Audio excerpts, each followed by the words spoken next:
உன்னை கண்ட பின்னே என்னை சேர்ந்தது வாழ்வெனக்கு வசப்பட்டது. வசந்தம் என் கண்ணில் தென்பட்டது. அலை பாய்ந்த நெஞ்சுக்குள் அமைதியை தந்தாயே. நான் தேடிக் கண்ட திரவியமே என்னை உனக்காய் வார்த்தேனே. என் ஜீவன் முழுதும் வாரி தந்து உன் உயிரை காப்பேனே. கண்ணுக்குள்ளே உன்னை வைத்தேன் கண்ணம்மா.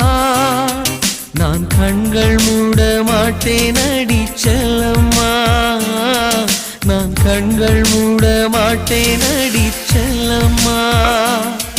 அடி நீதான் என் சந்தோஷம், பூவெல்லாம் உன் வாசம். நீ பேசும் பேச்செல்லாம் நான் கேட்கும் சங்கீதம்.